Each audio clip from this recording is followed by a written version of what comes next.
네, 주광덕 의원입니다. 우리 인사청문회 제도의 본질적인 취지, 국민들이 누구보다도 잘 이해하고 있다고 생각합니다. 이번 윤석열 검찰총장 후보자의 경우 청와대에서도 충분히 인사검증을 했고 또 일부 국민으로부터 상당한 또 신뢰를 받아오고 있는 것도 저는 사실이라고 생각합니다. 다만 이런 기수 파괴를 통해서 전격적으로 중앙지검장을 직급 조정해 가면서 보호했다가 다시 2년이 지나서 검찰총장으로 임명을 할 때에는 오히려 국민적 의혹에 대해서 적극적으로 해명하고 국민들로부터 보다 높은 신뢰를 받는 것이 향후 총장으로서 검찰을 지휘하는 데도 훨씬 긍정적이다.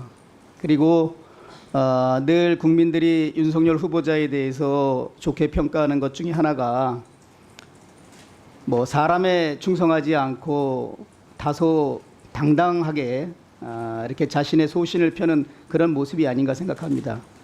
그렇기 때문에 더더욱 지금 윤석열 후보자에게 제기되는 여러 가지 국민적 의혹에 대해서 우리 여당 간사님이나 여당 의원들께서도 오히려 이 자리에서 증인신문 등을 통해서 적극적으로 의혹을 해소하고 해나간다면 정말 뭐 대통령의 검찰총장 지명도 대통령의 국정운영 중 더 빛나는 그런 업적이 될 수 있다라고 저는 생각합니다. 오히려 뭐 일체의 증인을 받지 않는 듯한 그런 태도로 하는 것은 사실적으로 국민의 알 권리를 무시하고 청문회를 사실상 우회적으로 방해하는 행위가 아닌가 그런 생각까지 들 정도로 우리 증인 채택에 원천 방어하는 그런 모습은 저는 바람직하지 못하다.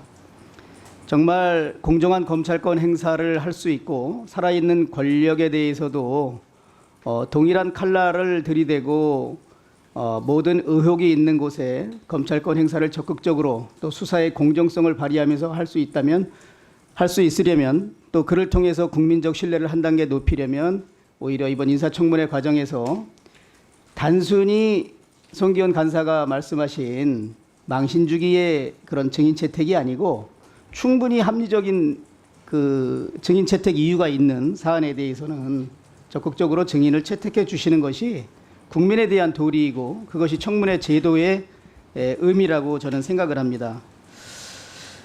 그 윤모 전 용산 세무서장 세무조사 무마 청탁 관련해서 억대의 금품을 받았다는 사건에 대해서도 왜 우리가 윤모 분과 그 뇌물 공여자로 되어 있는 그 육가공 업체 대표를 증인 신청을 하냐면 그분은 용산 세무서장이라는 100명이 넘는 공기관의 기관장이었습니다.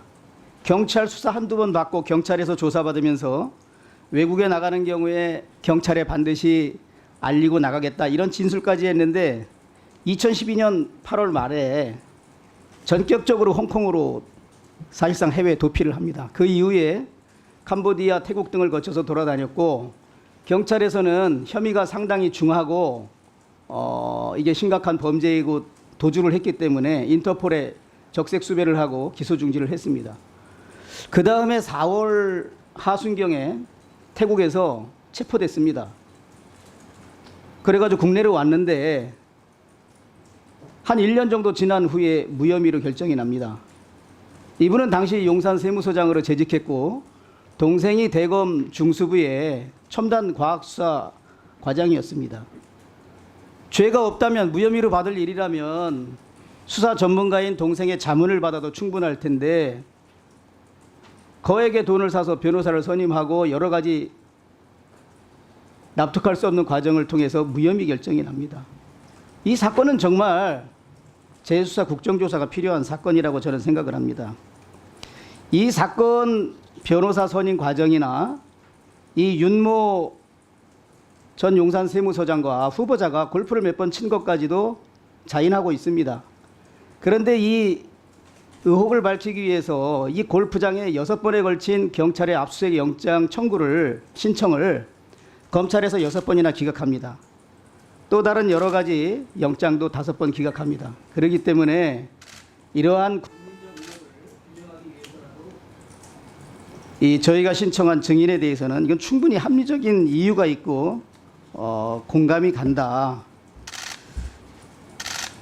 시간을 조금 마무리할 수 있는 시간을 주셔서 또 한 가지 그 신정화 사건이라고 일명 신정화 게이트로 불린 사건에 있어서도 나중에 그 쌍용그룹 회장이었던 김석원과 그 성공미술관 관장이었던 박문순에 대해서도 정말 이 수사팀에서 강압에 의한 허위 진술 강요에 하고 그 법정에서 위증까지 해서 주지 않은 3억 원을 줬다라는 진술을 강요받은 사실이 판결문 등에서 충분히 알 수 있습니다.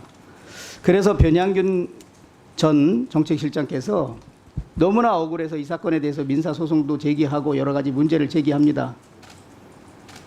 결국 쌍용 김석원 회장 부부가 쌍용에 대한 검찰의 전방위적 수사, 압수수색을 통해서 김석원 집에서 발견된 현금 다발 등에 대한 형사 책임을 면하거나 상당히 감경받기 위해서 검찰에서 요구하는 진술, 마치 김석원의 형사 책임을 줄이기 위해서 변양균한테 3억 원을 전달했다, 이런 억지 진술을 강요에 의해서 받아내고 그 기소를 했는데 그 부분에 관해서는 다 대법원까지 무죄 판결이 났습니다. 그 이후에 변양균 씨가 사실은 검사들을 상대로 손해배상 청구를 했어야 하는데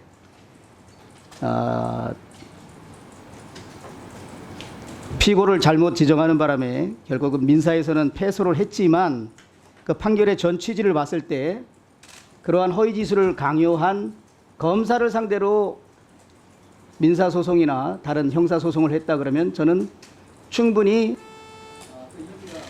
손해배상이 적용됐을 거라고 생각합니다.